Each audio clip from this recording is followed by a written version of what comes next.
Putting his training to the test, Okarun goes all out and holds his own against Evil Eye, but the effort causes him to revert to his human form. Hello and welcome to Dandadan, Season 2, Episode 9, aka Episode 21 overall. I want to rebuild the house. So basically every single Dandadan seems to almost kind of have its own genre. Like the last one was pretty much Attack on Titan as well as music. This one is Minecraft. Yeah, we'll get into that in just a moment. Let's just dive right in. So we start off where the last one ended, where we have Okarun and Evil Eye fighting each other. I love how Science Saru did the coloring for this battle. So immediately you can see from this image, everything kind of goes a little bit like purplish, right? Because that's the Evil Eye's theme. And so we start the fight with this purple color scheme. But then as the fight continues, it becomes a one-sided beatdown. And it becomes a one-sided beatdown in Okarun's favor. Okarun is just kicking the crap out of Evil Eye. Evil Eye is not even getting a shot off. Okarun's just beating his ass. And as Okarun is doing this, the color instantly switches to red, which is Okarun / Turbo Granny's color.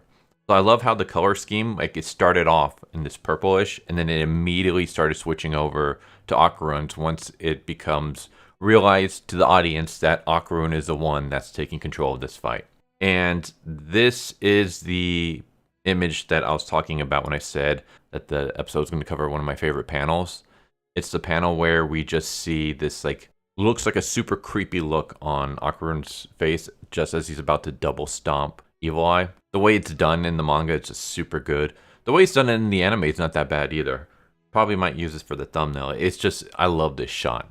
But yeah, the fight is just completely one-sided. Okarun just beats the hell out of Evil Eye, and then he powers off. Powers down into his human phase. Evil Eye gets super excited, and he's just like, more. I want more of this. Let's do more.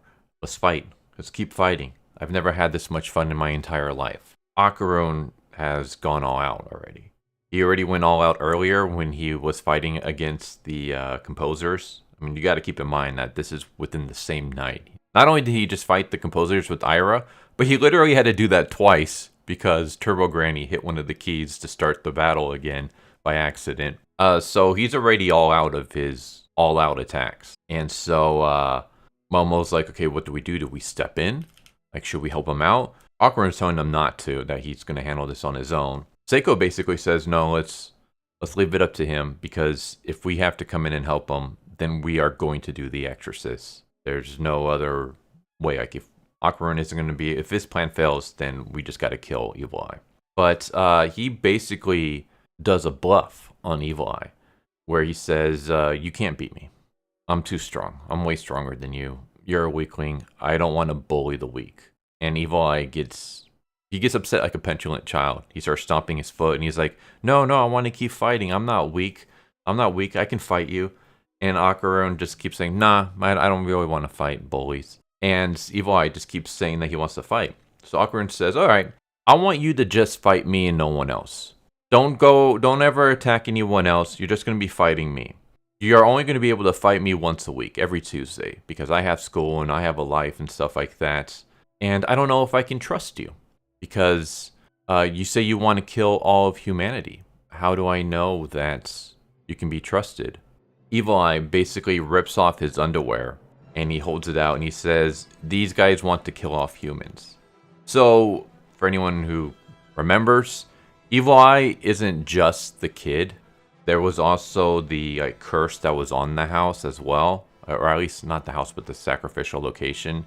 And the two kind of merged. Evil Eye is basically showing like all the more evil thoughts and stuff, the ones that want to kill all the humans, they're in this underwear. And so Okarun's like, all right, I'll guard this with my life, but make your promise that you won't attack anyone except for me on Tuesdays. And Evil Eye promises. And then he immediately depowers. And I love this moment because we have this like emotional moment where we even have like the emotional music kind of playing.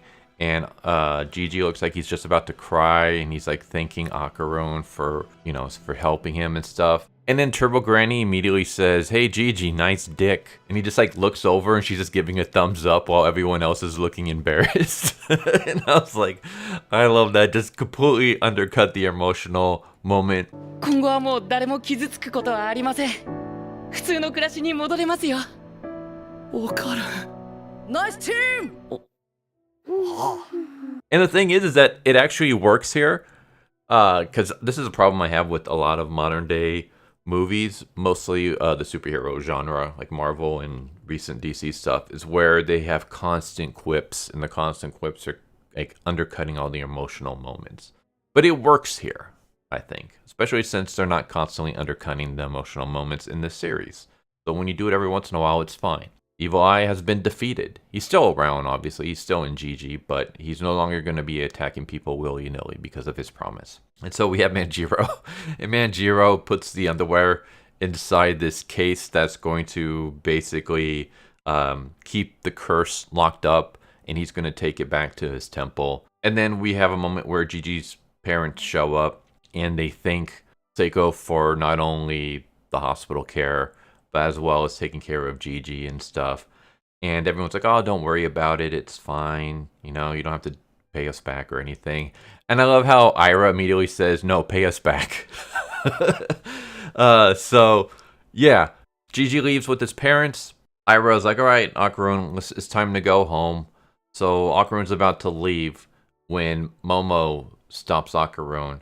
And basically, she kind of does like that little pout. And she asks Okarun, like, isn't there something that you're forgetting?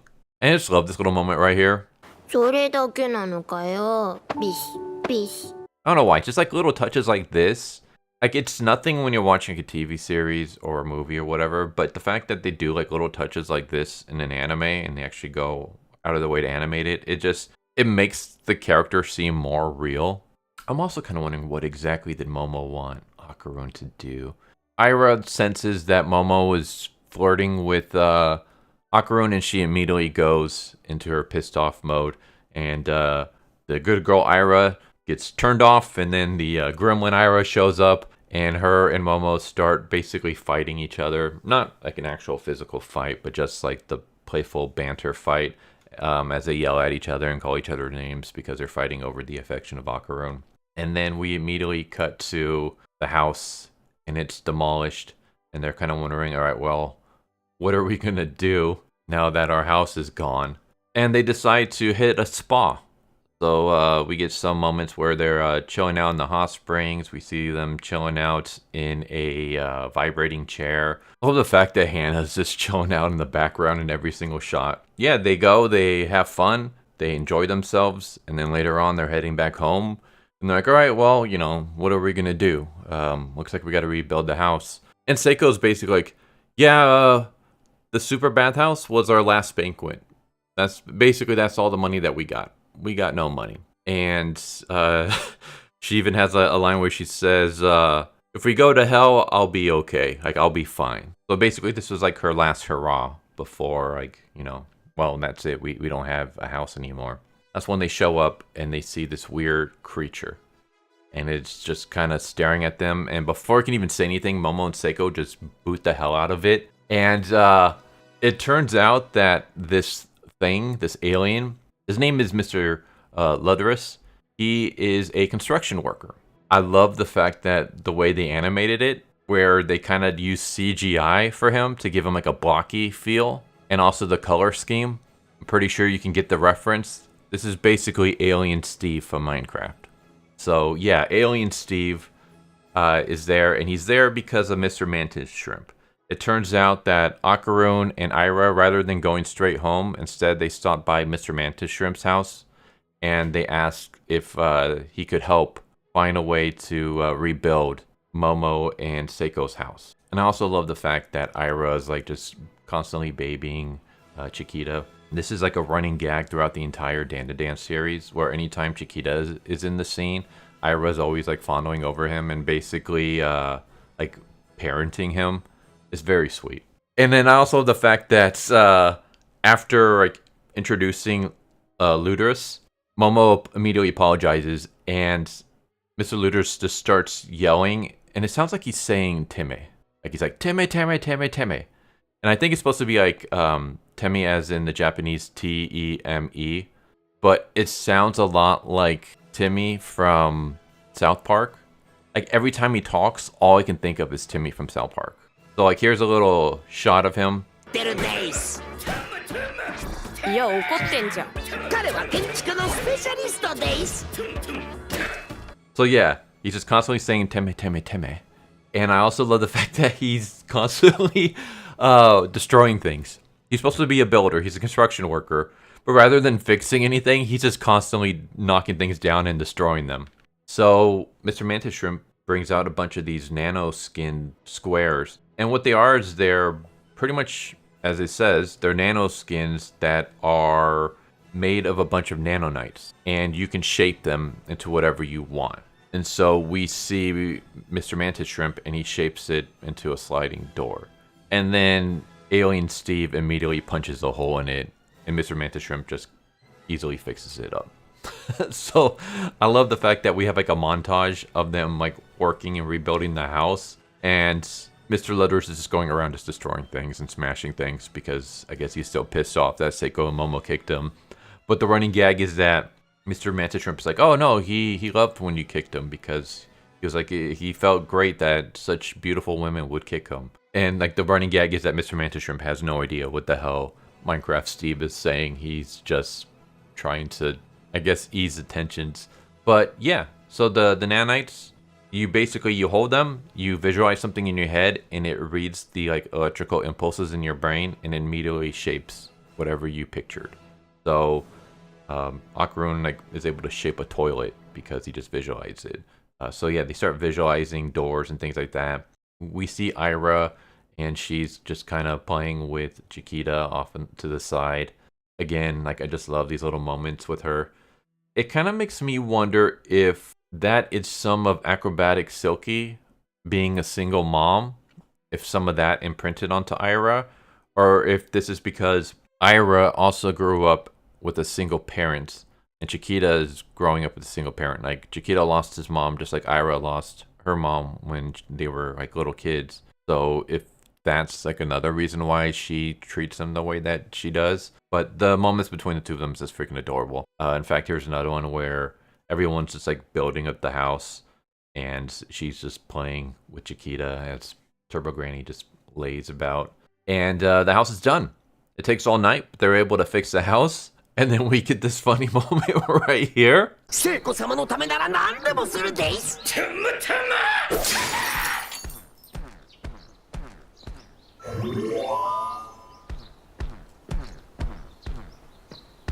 Yeah, I just freaking love that. Like how everyone's just so like calm and stoic and just watching, and then Minecraft Steve just basically chucks a stick through the window and breaks it. And then without saying anything, Mr. Mantis Shrimp just goes up and fixes it and goes back, and they just continue watching. That's basically what Minecraft Steve was like throughout this entire construction, where he's just destroying everything, and no one really cares because it's so easy to fix now.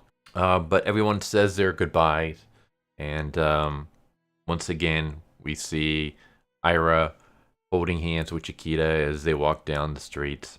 Like, I love the way that she mothers him. Speaking of mothers, we get to see where Gigi gets his personality from. It's from his mom. So we have his mom basically training him by driving in reverse. And she's like sticking out the window and doing the shooting guns with the fingers, like the finger guns, which is something that Gigi does a lot.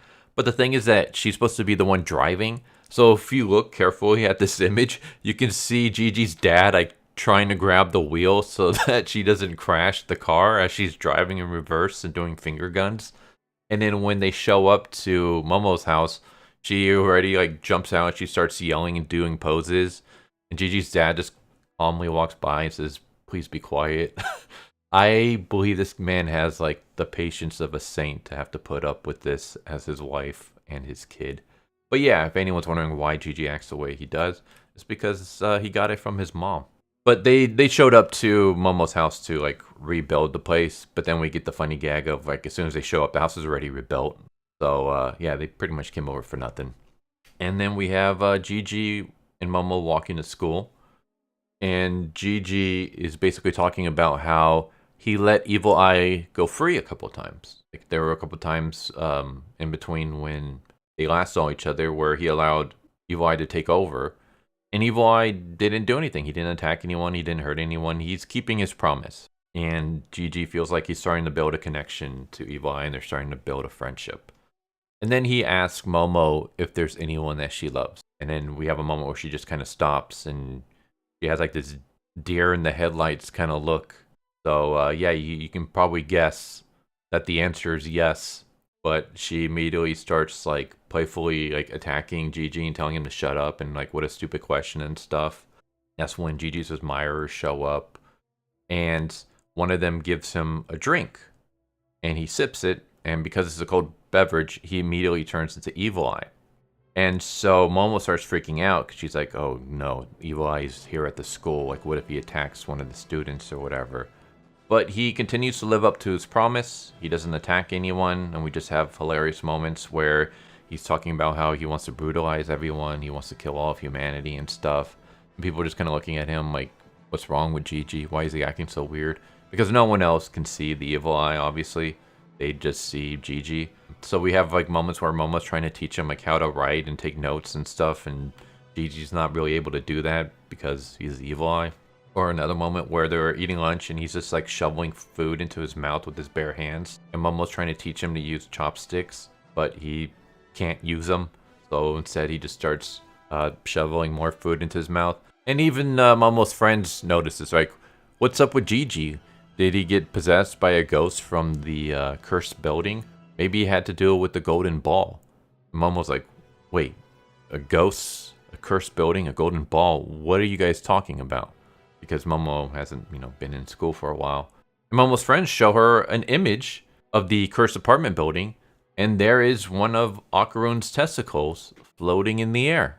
So that's how the episode ends, where we're going to basically be setting up for Momo and Okarun to try to find Okarun's missing testicle. I was like, I thought we were supposed to be seeing Kinta today, but I haven't seen him at all whatsoever. And it turns out that there's actually a post-credit scene, which I think might be the first one in the series. But yeah, it's super quick. It's only like a couple of seconds. But it's basically Kinta standing over Okarun as he's reading his occult magazines. And Kinta is like trying to call him out. Okarun's like ignoring him for a moment. And then he looks up and he realizes that Kinta is talking to him. And that's how the episode ends. So, yeah, we're going to actually get to see Kinta more in the next episode. And it's going to be pure beef. So yeah, there you go. There's Dandadan, Season 2, Episode 9, Episode 21 overall. I Want to Rebuild the House. Basically the Minecraft episode. I thought this was fun. I liked it. The fight scene was pretty cool. The fight scene between Gigi and Okarun. And, once again, it's not just a fight scene for the sake of a fight scene, but there's actual character development there. I enjoyed it, though it was pretty quick. Most of this was kind of Dandadan's version of a slice of life, where everyone is just pretty much, here's how life is like after the Evil Eye arc is done. Here's us rebuilding the house. And here's some goofy goober moments with Evil Eye trying to become a student at Momo's school. That's pretty much it. So I did enjoy it. I think the previous episode was better though, just because it was more action heavy, and that tends to be more my style. But I like the comedic moments that we had here, especially with Alien Minecraft Steve. Like just the way he was constantly pissed off and destroying things, which goes against him being a construction worker where you're supposed to build and fix things. But I just also love the the animations for the fight scene was cool. I love the color scheme. I already talked about that. Like just you got all these little touches that just makes everything so much better. Like it's just little moments that on their own don't really matter, but when you put them all together, it makes all the characters seem like more believable. Like they seem more like people that you could actually meet in real life and stuff. It gives them like personality and things. But yeah, this was awesome. I loved it. Can't wait to see the next episode. But I hope that you enjoyed, and I hope to see you next time. Take care. Later. Thank you for watching my video. I hope you enjoyed it. If you didn't, I still want to thank you for watching it this far, and I hope the next one is more to your liking. With that said, thank you once again, and I hope you guys and gals have a good one. Later.